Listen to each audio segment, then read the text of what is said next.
Mr. President, thank you.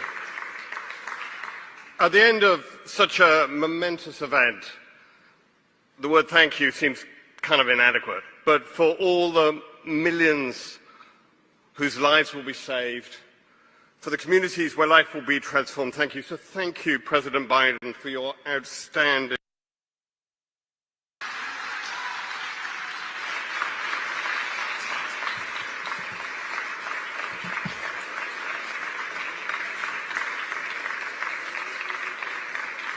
Mr. President, thank you.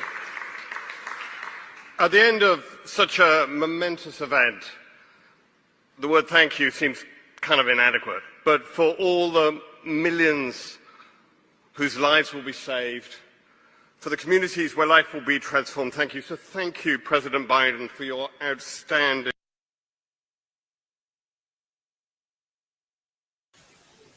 Ja, mensen, daar zijn we er weer. RHTV Live. We're back, RHTVLive. Dat was niet de bedoeling. Nee, weg ermee.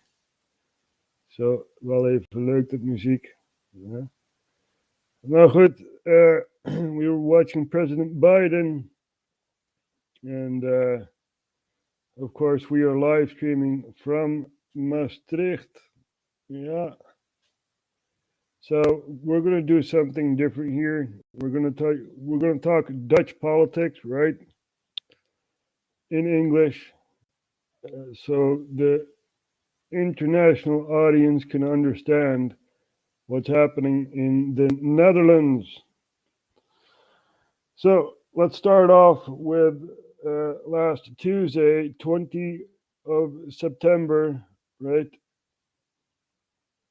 Tuesday, 20 September, that was a national thing called Prinsjesdag. Yep. The government gets their annual budget for the next 4 years. And this is in a suitcase. And, the king has to open the suitcase and give it to the prime minister, even though the prime minister made the deals and the plans and stuff like that. So he knows what's in the suitcase, right? So this is a whole ceremony. And basically, for the first time in the Dutch history, the king was booed off stage, right? So we're going to take a look at that here. Protests during the parade of Prinsjesdag 2022. And we're going to look at this here. First, I'm going to go back to the studio and cut off the mic.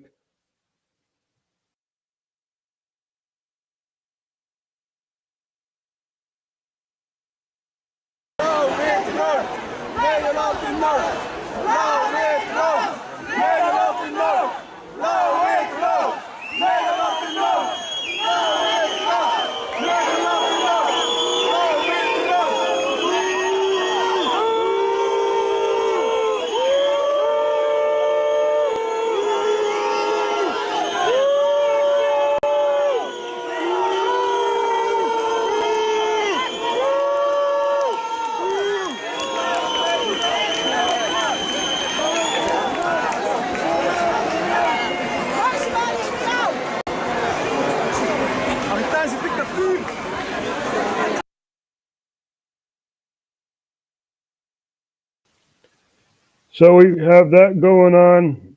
I have some news in Germany. The electricity is gone, and in London there are many military people there for some odd reason. That's just breaking. But yeah, that's what's been happening in the Netherlands, right? The 20th of September. A lot of people were like, boo, boo, go away, king, go away, go away. Now you have to understand, the king is the head of the political spectrum, right? So in the Netherlands, you have a lot of political parties. You have the party, the People's Party for Freedom and Democracy, VVD, which is the ruling party, right? We have D66, which is also a ruling party. There are 4 parties in the coalition, and we have PVV, which is the Party for Freedom, right? Geert Wilders. We have the CDA, which is also in the cabinet, right? We have the Socialist Party, which is not in the cabinet. Partij van de Arbeid, which is also not in the cabinet, which is the Labour Party. Green Left, Party for Animals. We have a party for animals, really. You know, we have the Party for Democracy, Forum for Democratie. We have the Christian Union, CU, which is in the coalition. We have the SGP, which is not in the coalition, I believe. We have DENK, we have Volt. Now, Volt is basically funded by none other than George Soros. Yep. Ja21 is also basically, you know, one of the other parties you can choose for, you know, even though they used to be members of the Forum for Democracy. They split up and they made their own political party, Ja21. We have the Farmer Citizen Movement, BBB, Caroline van der Plas.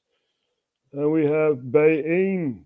So a lot of political fractions within the politics of the Netherlands.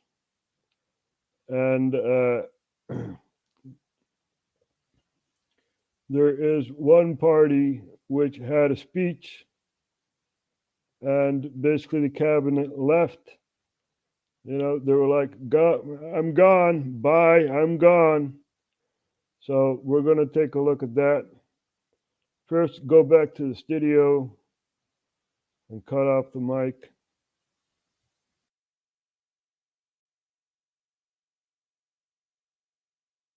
We zijn vanavond getuige geweest van een zwarte bladzijde in de democratische rechtsstaat. We hebben allemaal gezien hoe onze partijleider Thierry Baudet het woord ontnomen werd door de voorzitter Vera Bergkamp tijdens de algemene politieke beschouwingen. Maar die hele gang van zaken, die laat ook zien wie er daadwerkelijk de macht heeft over het parlement. Kijk even mee.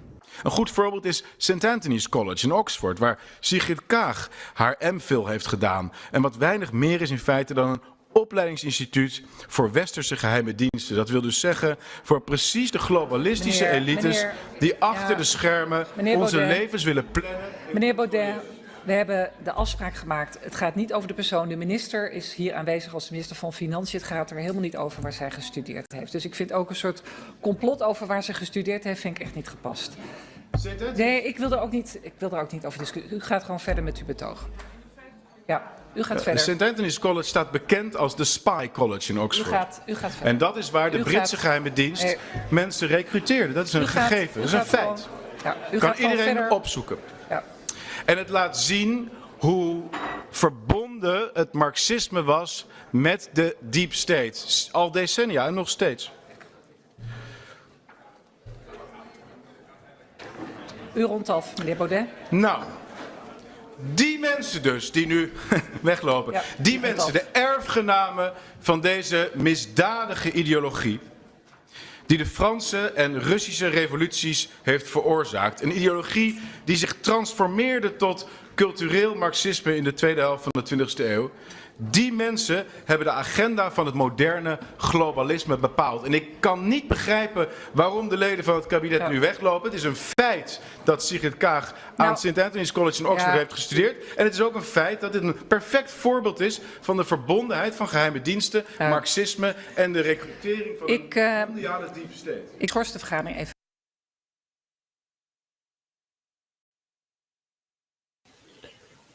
So basically, Thierry was talking about the Marxist in Europe, right? The St. Anthony's College, where our Minister of Finance went to, and the Speaker of the House, which was Vera Bergkamp. Let's see if we can dig her up here. Let's see.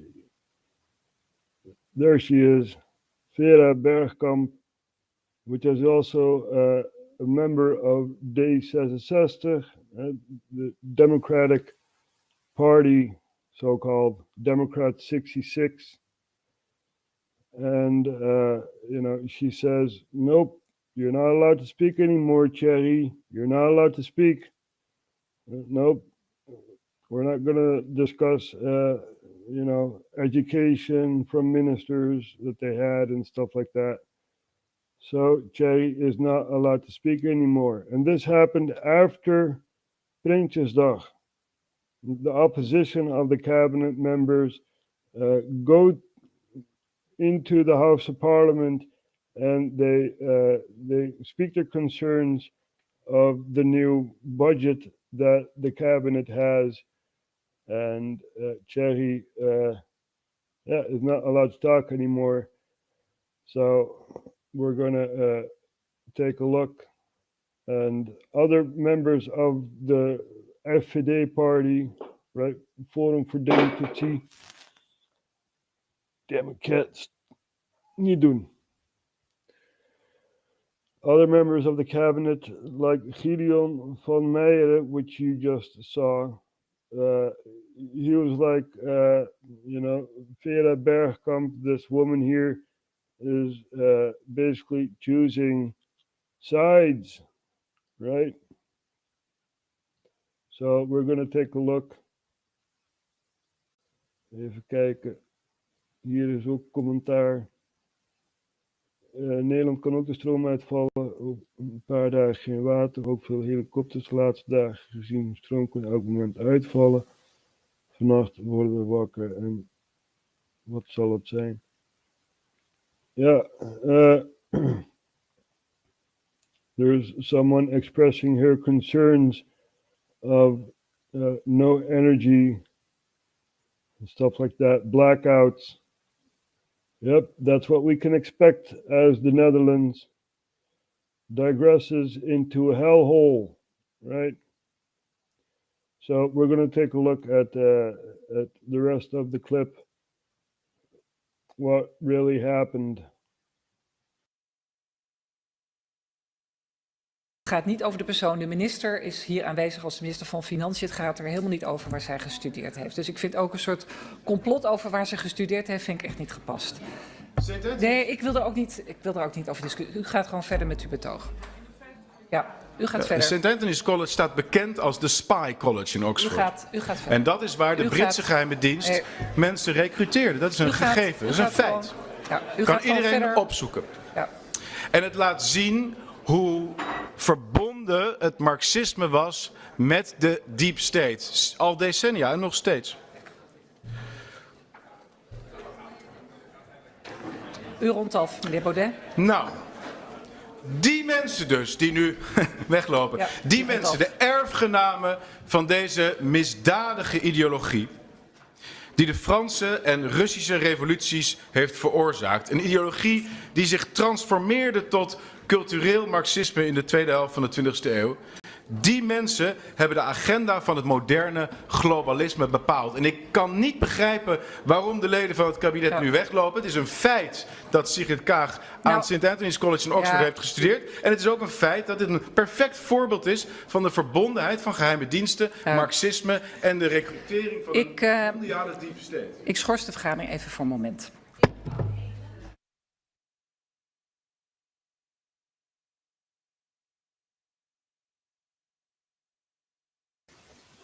So basically, this has never happened, right? Someone giving a speech, and the Speaker of the House says, nope, you're not allowed to speak anymore. You're not allowed to talk about the education of ministers and stuff like that. You're not allowed. And the Speaker of the House should say to the cabinet, we just saw him left, She should say, come back. You're not done yet with this speech, you know. But she did not do that. She talked to the cabinet members and she said, you know, let's forget about this. Let's just forget about this. Forget it ever happened. Very, very sad thing to see in our beautiful country, the Netherlands, right? But there are other political parties like the Party for Freedom, PVV, which still have the right to speak. And when the opposition got the chance to speak, Wilders was the first one to speak, and he had a very long and windy speech, basically. But people in the Netherlands like to see him, you know, because he's a good opposition, even though he is, you know, there are Muslims trying to kill him and stuff like that. So we're going to take a look at another video after we see this one here.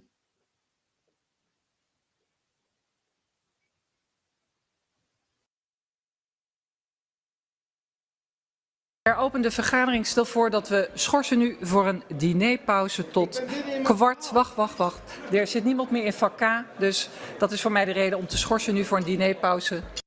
In eerste instantie wilde de voorzitter nog dat Baudet gewoon zijn verhaal zou afronden. Ze zei, vervolgt u uw betoog, rondt u af, gaat u verder.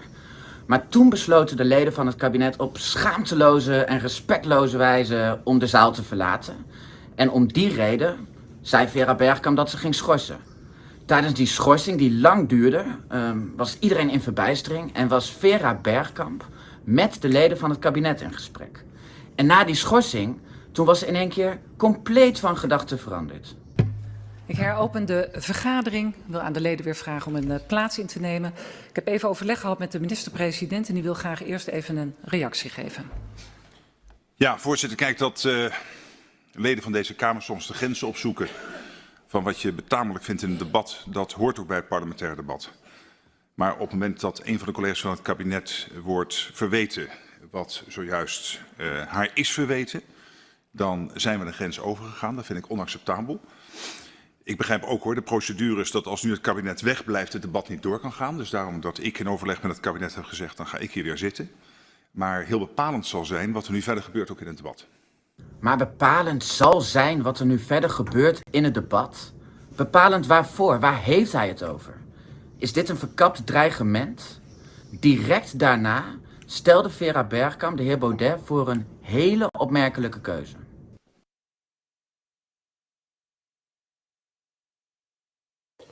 So the cabinet members left and the prime minister came back. And he's like, you know, we can proceed if the proceedings are, you know, running correctly or something along those lines, you know. So that's basically the translation.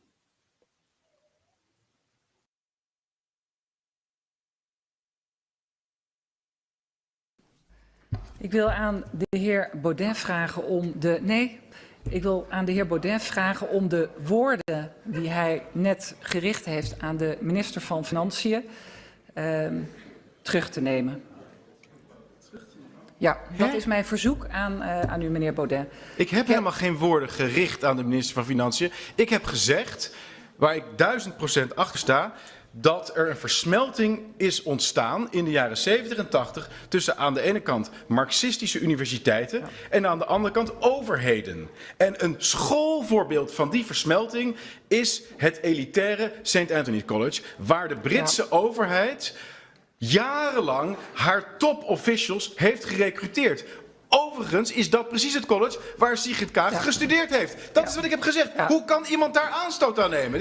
Het is absurd wat hier gebeurt. U neemt uw woorden niet terug. Ik neem geen... Iets sterker nog. En Ik kan ook nog andere universiteiten noemen waar gerecruiteerd.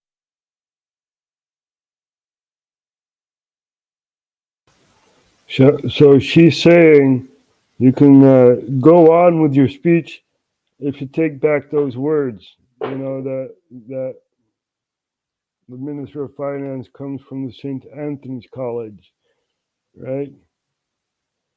So, and Jerry is like, nope, I'm not gonna take back those words. Nope, forget about that.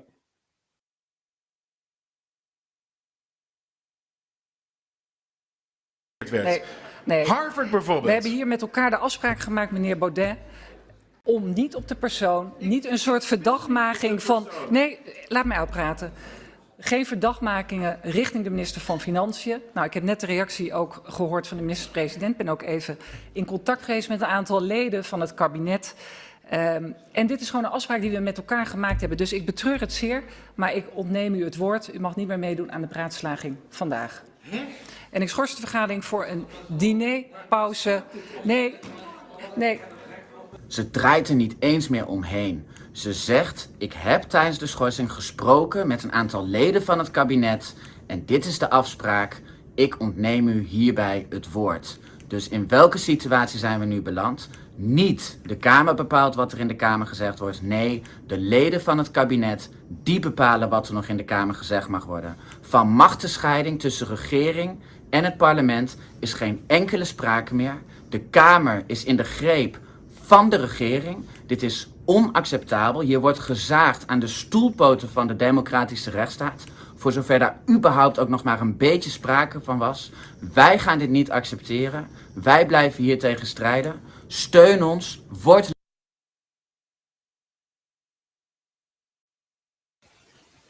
So you just saw what was happening there, you know. Basically, the Speaker of the House said, nope, you're not going to proceed.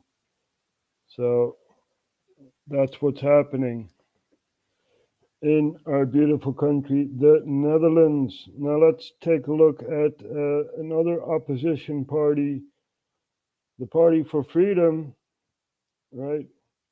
That's this year, the Party for Freedom, PVV. And we're going to hear Geert Wilders speak.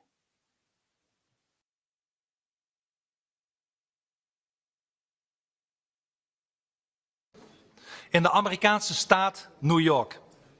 Daar werd de schrijver Salman Rushdie vanwege zijn boek De Duivelsverzen met 12 messteken neergestoken. Door een moslim-extremist. Ik word er weer misselijk van. En ik dacht, verdorie, waarom kan dit gebeuren? Waarom doen ze niks om dit te voorkomen? Wanneer eindigt de naïviteit? Waarom kappen ze niet met de import van al dat geweld? Wanneer zien ze eindelijk de waarheid onder ogen van die ideologie van haat en terreur? Vergeef me mijn woede, voorzitter. Maar er zijn ook verschillende fatwa's tegen mij uitgesproken. Kort na de aanval op Rushdie zette een Pakistan $20.000 op mijn hoofd. Rushdie overleefde het gelukkig, godzijdank. Maar hij heeft levenslang. En ik ook. Wij moeten hier onze vrijheid van meningsuiting verdedigen. En ook steun geven aan mensen die worden aangevallen. En om Rushdie en het vrije woord te eren, heeft mijn fractie 150 exemplaren van het boek De Duivelsverzen gekocht. En krijgt ieder Kamerlid een exemplaar van mijn fractie cadeau. Nederland ligt onder vuur. We raken ons land steeds meer kwijt. We worden steeds verder het links-liberale moeras ingetrokken van massa-immigratie, islamisering, genderwaanzin en we stevenen af op een demografische ramp. Ons land kreeg er sinds 1 januari dit jaar al meer dan 130.000 nieuwkomers bij, dankzij de open grenzen van Rutte en Kaag. De afgelopen 12 jaar liet Rutte met zijn VVD bijna 1 miljoen niet-westerse allochtonen Nederland binnen. Wie heeft het ooit in zijn hoofd gehaald om ons overvolle land, we zijn zo ongeveer het meest dichtbevolkte land van Europa, nog verder vol te proppen? We hebben helemaal geen ruimte voor nog meer immigranten en asielzoekers. We hebben een gigantisch woningtekort. Onze zorg staat al op springen. We hebben een tekort aan energie. We hebben ons geld keihard nodig om de energierekening verder te verlagen. En toch gaat dit kabinet vrolijk door met het binnenhalen van hele volksstammen uit Syrië, Afghanistan, Eritrea en andere landen. Ze worden nu zelfs ondergebracht in 5-sterrenhotels, in luxe cruiseschepen. Onuitlegbaar, irrationele, krankzinnige politiek. En het laat zich ook raden wat dit betekent voor de bevolkingssamenstelling. In onze 3 grootste steden is de autochtone Nederlandse bevolking nu al minderheid in eigen stad. Onze cultuur wordt langzaam maar zeker vervangen door een cultuur die niet de onze is, maar achterlijk en levensgevaarlijk. Immigranten, asielzoekers die de islam met zich meenemen, een ideologie van haat, geweld, onderwerping, antisemitisme, christenhaat, homohaat, misogynie. We importeren die ellende iedere dag opnieuw. Het zijn vaak geen asielzoekers. Dat is juist het grote probleem. Het zijn migranten die zich voordoen als asielzoeker. U weet, voordat je in Nederland komt, kom je al door 4, 5, soms 6 veilige landen voordat je de Nederlandse grens bereikt. Waar ze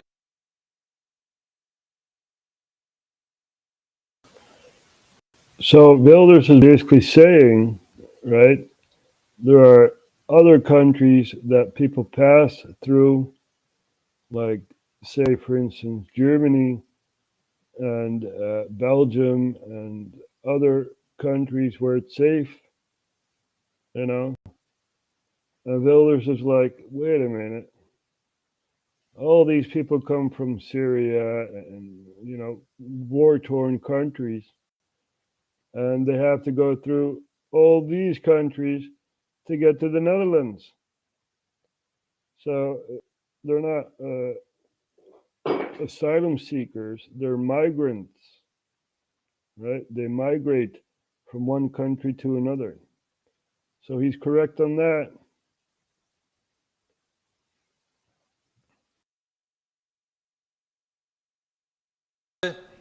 niet wilden blijven.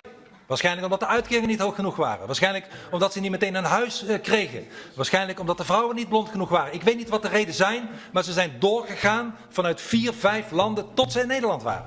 En dan zijn het geen zielige asielzoekers meer. Dan zijn het migranten. Die als migranten moeten worden behandeld en daarvoor is geen plaats in Nederland. De feiten zijn dat 66% van de zakkenrollers zijn niet-westerse allochtonen. 60% van alle straatrovers zijn niet-westerse allochtonen. 40% van alle drugsmisdrijven zijn niet-westerse allochtonen. 40% van alle stalking en bedreigingen zijn niet-westerse allochtonen. 39% van alle geweldsmisdrijven, 39% zijn niet-westerse allochtonen. 39% van alle vuurwapenmisdrijven zijn niet-westerse allochtonen. En dan kan ik nog 3 uur doorgaan. Wat ik zeg zijn de feiten. Ze zijn oververtegenwoordigd in alle verkeerde statistieken. Van uitkeringsafhankelijkheid, meer dan de helft in de bijstand is inmiddels allochtoon, niet-westers allochtoon volgens mij zelfs. En ook in de criminaliteit, oververtegenwoordigd. Het zijn geen zielige mensen, het zijn migranten, vaak jonge mannen, zonder hun vrouwen en gezinnen, die hier komen en de boel op stel te zetten. En daar is gewoon geen plaats voor in Nederland, klaar. We kunnen iedereen alle financiële problemen van huur en boodschappen oplossen als we morgen de grens sluiten voor al die gelukzoekers. Waar we hier in onevenredige mate last hebben van criminaliteit en uitkeringsafhankelijkheid. Voorzitter, we zien iedere dag in Nederland de resultaten van die geïmporteerde multiculturele hel. Wij zijn juist niet voor uitsluiten, wij zijn voor het zetten van de Nederlandse cultuur weer op één. En daar hoort haat en geweld van de islam gewoon niet bij. Dus ons land wordt een stuk sterker, onze grondrechten worden beter beschermd als we precies doen wat de PVV wil.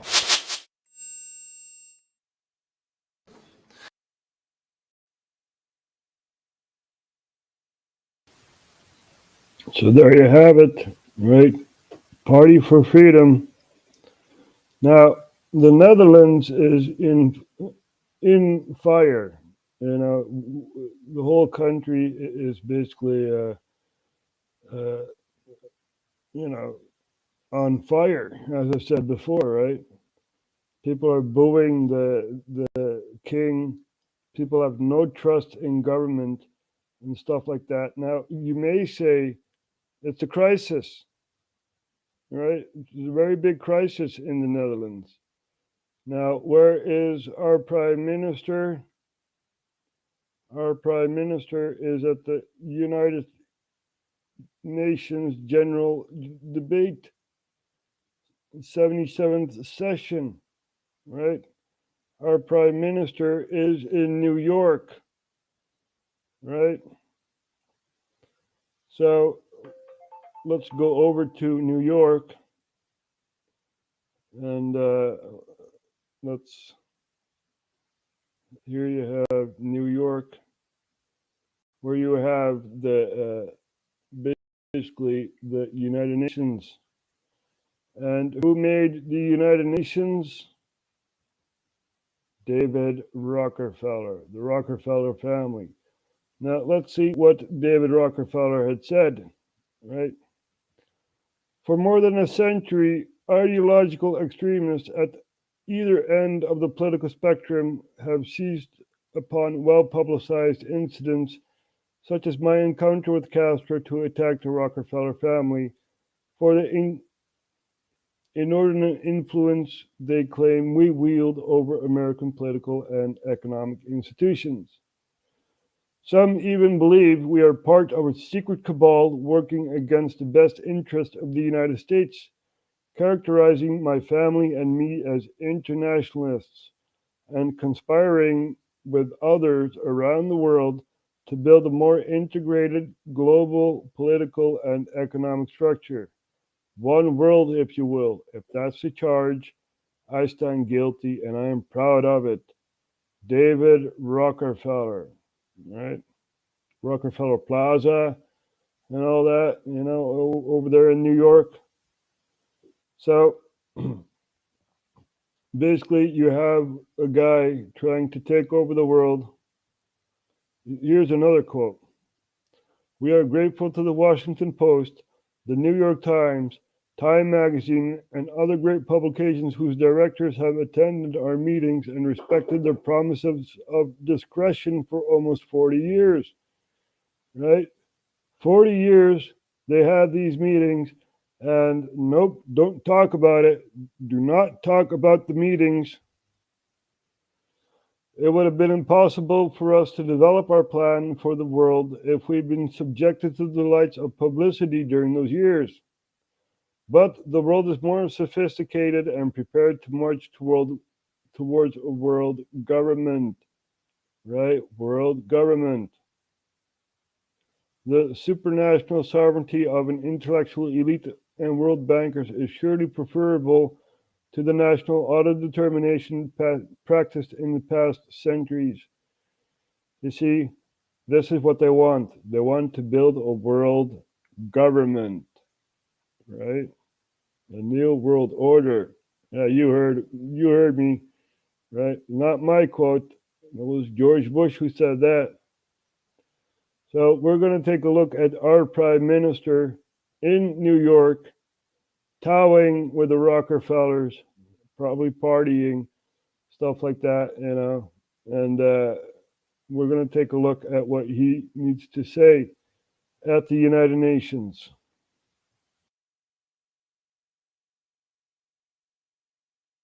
Ассамблея заслушает выступление премьер-министра и министра по общим вопросам Королевства Нидерландов, его превосходительства Марка Рюте.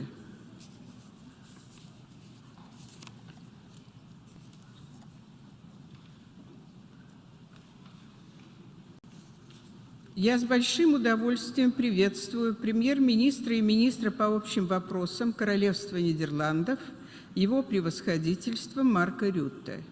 Приглашаю его выступить перед Ассамблеей. Madam President, Your Excellencies, ladies and gentlemen. Growing up in Europe as a child of the Cold War, the Iron Curtain was a fact of life. I still vividly remember when the first breaches began to appear in the mid-1980s. The credit for that shift, which made a profound impression, was largely due to Mikhail Gorbachev, who passed away a few weeks ago. Although he represented a dogmatic, undemocratic and oppressive system, he had the courage, as a matter of principle, to choose freedom and humanity. I mention that memory here for a reason. As Russia's recent past and Mr. Gorbachev's legacy have shown, we always have to make a choice. The choice between might is right and, in the words of the great Dag Hammarskjöld, an international community living in peace under the laws of justice. That is my message today. Working together under the laws of justice is and will remain the only path to a safe and prosperous world. That is why Russia's aggression must be stopped. And right now, Russia stands on the wrong side of history.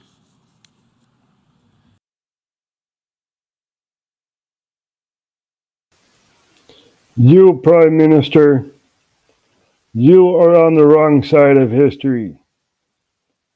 You see, the Prime Minister says Crimea was annexed by Russia, right? Crimea over there in Ukraine. We're going to put that on the map so you guys know what I'm talking about. Here you have Crimea in the Black Sea, right? Our Prime Minister says it was annexed. It was taken over by the Russian military. Now, what happened during the 2014 year? You basically had MH17, which was downed, right, over here in the east of Ukraine. And you also had the overthrow of an elected government, right? Now, let's look at Crimea. Crimea basically had a referendum, right? Crimea referendum. Crimea votes overwhelmingly to join Russia. Now let's take a look at this here. No, I have to turn off the mic, right? Otherwise you get an echo.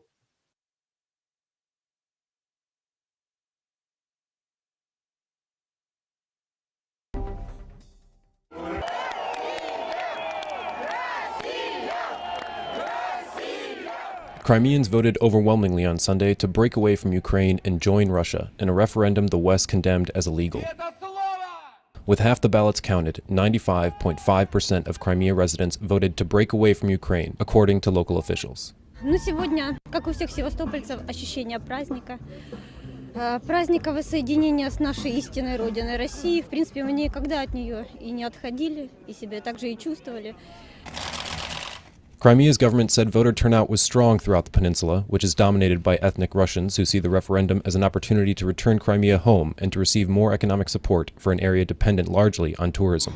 Ожидание, что наконец все-таки получит развитие наш регион, что наконец Россия займется нами вплотную, что мы действительно станем процветающим краем. Crimea is also home to Ukrainians, as well as Crimean Tatars, who account for more than 12% of the population. The Tatars, who are skeptical of Kremlin rule after their deportation under Stalin in the 1940s, largely boycotted the referendum, calling it illegal. US and European Union officials immediately rejected the results after early exit polls, saying the international community should respond with concrete measures against Russia for its violation of Ukraine's sovereignty. Russian So, wait a minute.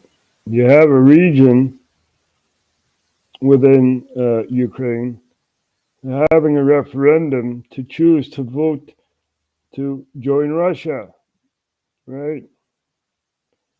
Now, in Spain, they also had a referendum. Let's not forget about that.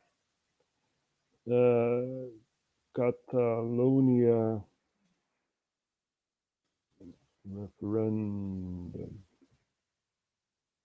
There.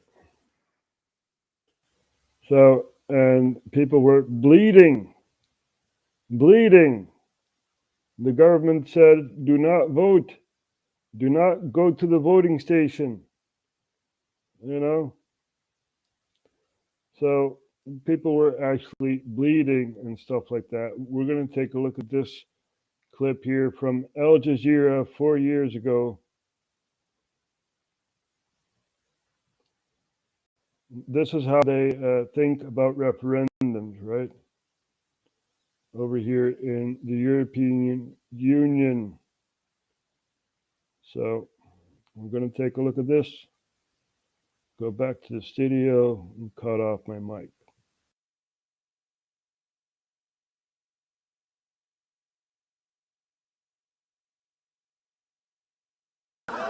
Catalans lined up by the thousands to vote, many paying a high price for it. Spanish National Police in riot gear battered their way into one voting center after another, tossing peaceful voters downstairs, striking them with batons and, as promised, confiscating ballot boxes. They did not discriminate by gender or age, advancing on those peacefully protecting the polls, sometimes retreating and sometimes clashing verbally with Catalonia's local Mossos police, apparently over the use of force. What they just did, that is a crime. They stole materials, they violated human rights, they injured people. That is a crime. Still, voters lined outside by the thousands. Here at the polls, election organizers used a special tactic. They gave the entire voter registry to each polling place, so that if police shut down one polling place, voters simply went to another. This 92-year-old voter remembers when the Catalan language was outlawed until the 1970s. Now she comes to vote, only to be turned away by a system shutdown. I believe we will gain independence because we are sick of the current government that we have. This 102-year-old waited out several outages to cast her ballot. Outside the center of Barcelona, where residents proudly fly the Spanish banner, some Catalans quietly oppose independence. I lived here for 60 years. Of course I love Catalonia. It's where my children are, where my family lives. But there's no reason why we have problems with the secessionists. If I am in Catalonia and I don't think like the secessionists do, then I'm from the outside. But then when I go to my family home, then I'm also from the outside. So where am I from? And what identity do I have? Yet the anti-secessionists seem largely to have boycotted the referendum, which the Spanish government again declared illegitimate under Spanish law.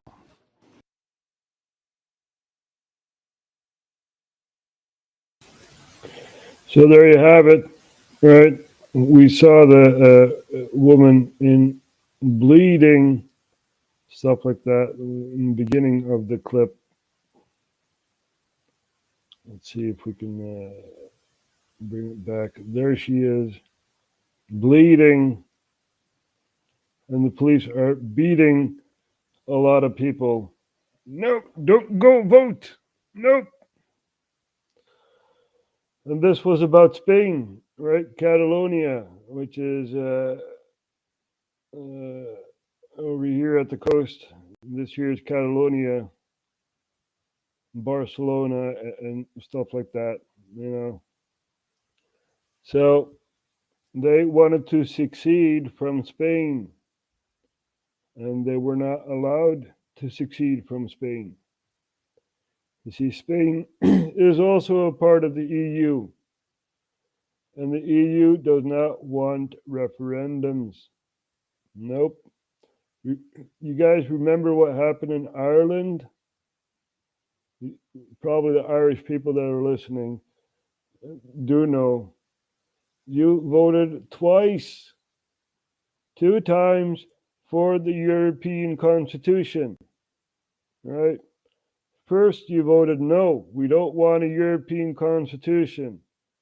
And then people in Dublin had said, wait a minute, we got to do a new referendum about the European Constitution. So why would you hold a referendum about a constitution when you don't proceed the will of the people? We are living in a dictatorship The EU is a dictatorship, okay?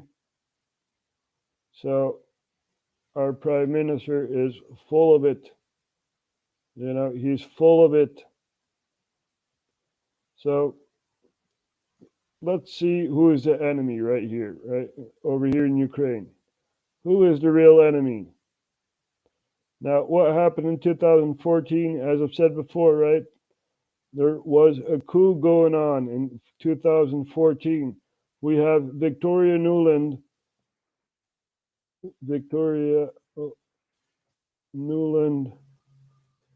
that says, fuck the EU, F the EU.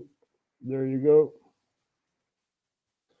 So she's talking to an American diplomat in Ukraine to change the seats of power, you know. And this American diplomat says, "What about the EU?" And she's like, fuck the EU, screw them. You know, we're going to overthrow an elected democratically elected president, right? So we're going to take a look at that. Victoria Nuland.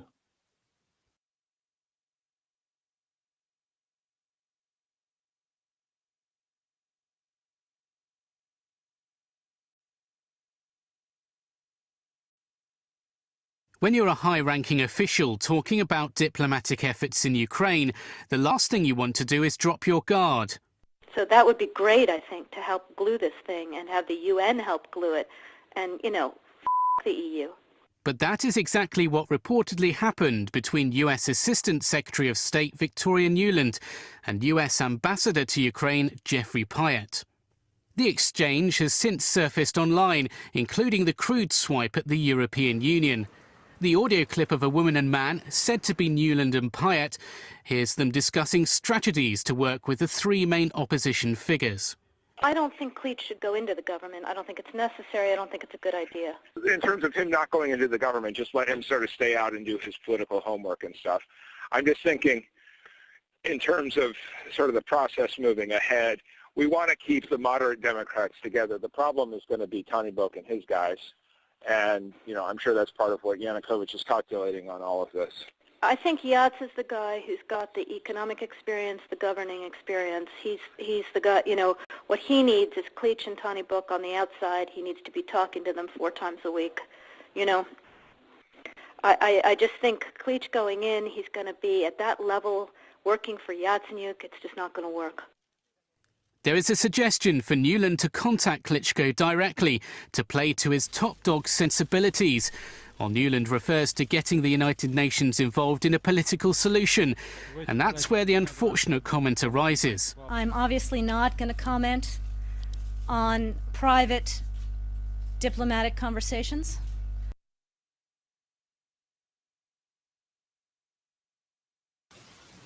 So the Democrats want to impeach Trump, right, for speaking to a new president, but no impeachment for Obama. When Victoria Nuland was talking to Jeffrey Pyatt, you know, no impeachment for Obama, nope, just overthrow the government, right? Do it quietly.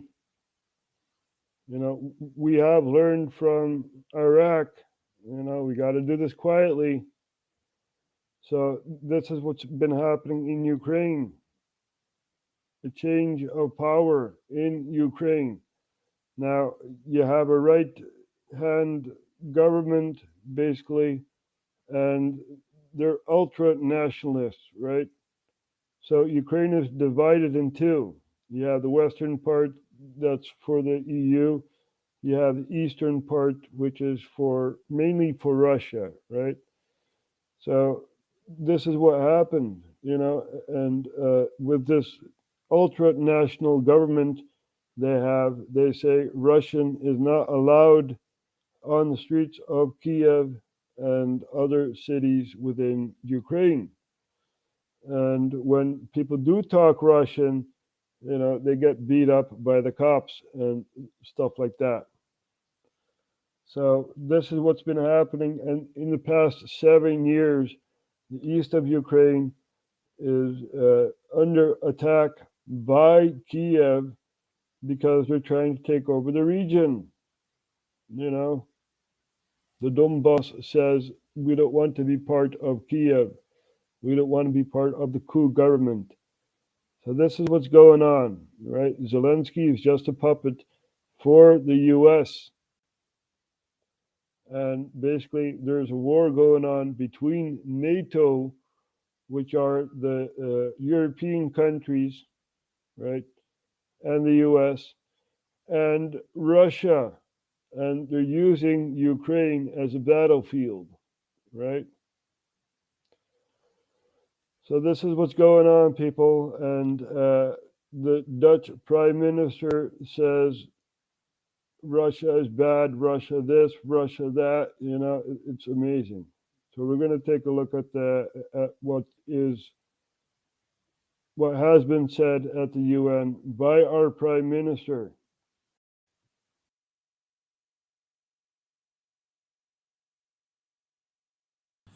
It is hard not to think of historical analogies where one powerful country with expansionist ambitions invades other countries under the false pretense of victimhood and security.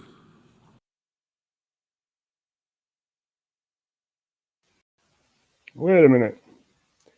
Didn't we attack Iraq because we said Iraq has weapons of mass destruction and all that, you know? Attack them before they attack us, you know? Preemptive wars and stuff like that.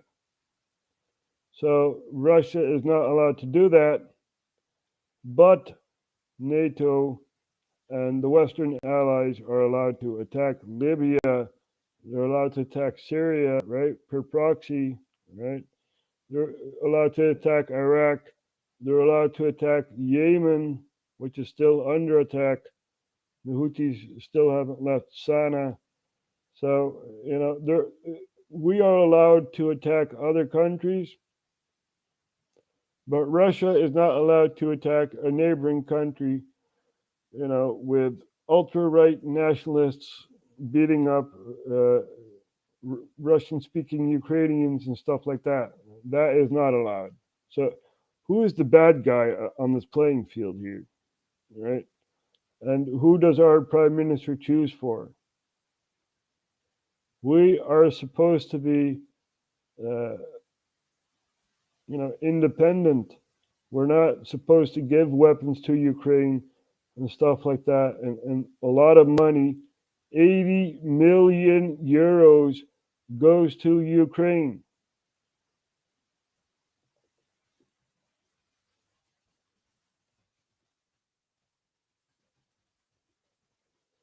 There you go.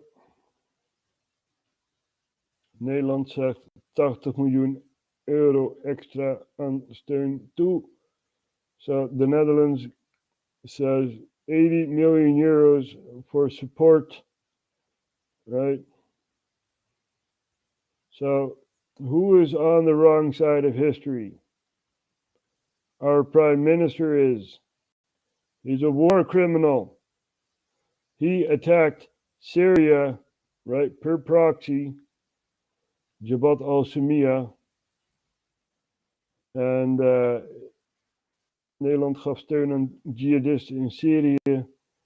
So Netherlands gave support to jihadis in Syria and Debat al-Samia, which are our Ministry of Justice, says it's a criminal organization with terroristic oogmerk.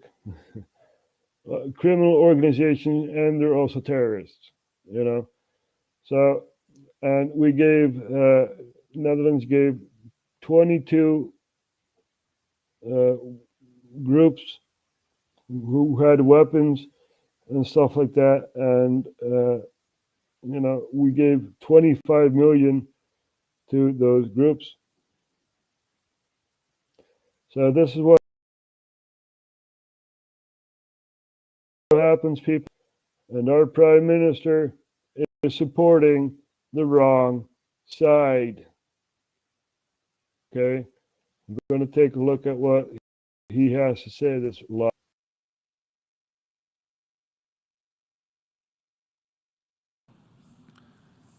Let me be very clear.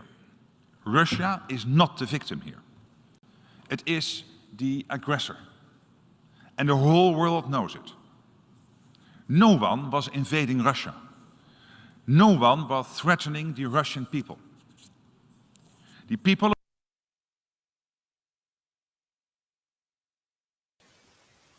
That is true. No one was invading Russia, but they were attacking Russia, right? The Bolsheviks during the 1917, right? Russian Revolution and stuff like that. That was a destabilization of Russia. Georgia, right? Border dispute over there, stuff like that. They've been attacking Russia for centuries. Even Napoleon attacked Russia. So, what, you don't believe me? You don't believe me? Wait, I'm going to show you the Battle of Borodino.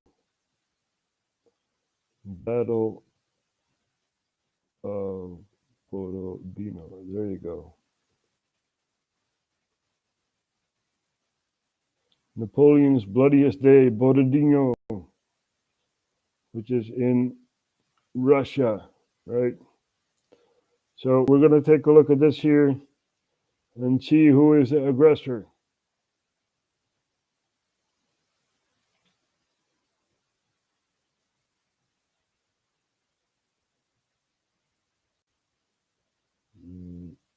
First, we have to cut off the mic.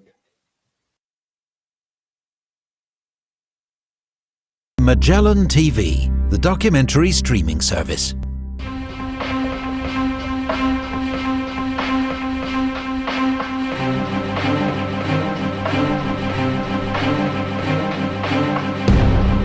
Russia, 1812. Napoleon invades his former ally with the largest army Europe has ever seen. But for the French Emperor, the decisive blow remains frustratingly beyond reach. Russia's resilience is unlike anything he's ever encountered. And as winter closes in, his army begins the most infamous retreat in history.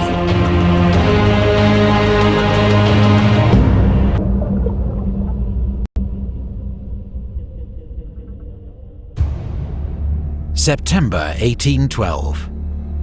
10 weeks had passed since Napoleon invaded Russia with more than 500,000 men.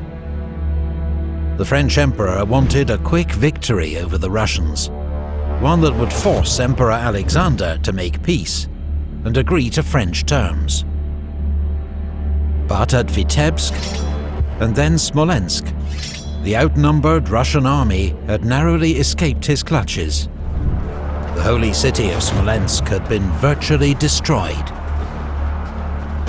Napoleon had advanced deep into Russia, and months of marching had left his army decimated by disease and exhaustion. It was now half its original strength, and summer was nearly over. But finally, 70 miles west of Moscow, near the village of Borodino, the Russians had turned to offer battle. Napoleon would have a chance to win the decisive victory that he believed would end the war. In 1812, Napoleon was master of Europe, but his meteoric rise to power had nearly been cut short several times by cannonballs, bullets, even by Madame Guillotine. His early years are brilliantly retold in the drama documentary Napoleon, available now on documentary streaming service Magellan TV, generous sponsors of this video. Magellan TV offers access to more than 2,000 documentaries on history, science, space and true crime, available through your TV, computer, phone or tablet from as little as $5 a month. New documentaries are added weekly and many are available in glorious 4K. And if you visit MagellanTV.com/EpicHistoryTV, you can try out their service for a whole month for free. Magellan TV has dozens of programs we'd happily recommend, from a history of aviation to World War II's Eastern Front. So if you're a history fan, we think this is a great offer. Thanks to Magellan TV for supporting the channel.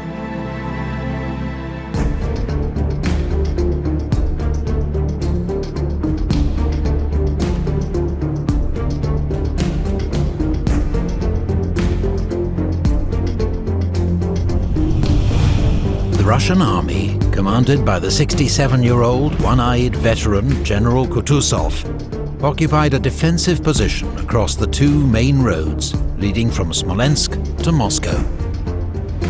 General Barclay de Tolly's First Army was on the right, its front protected by the Kalatsha River, steep-banked but shallow and easily forded.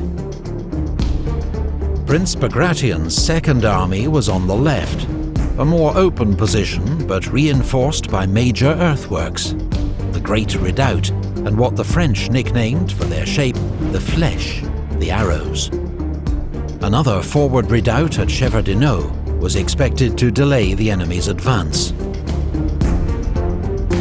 Historians still dispute the size of the Russian army, but it's likely Kutuzov had around 121,000 men and 680 guns at Borodino. On the 5th of September, Napoleon's army began to arrive from the west. Around 130,000 men and 585 guns. Napoleon quickly saw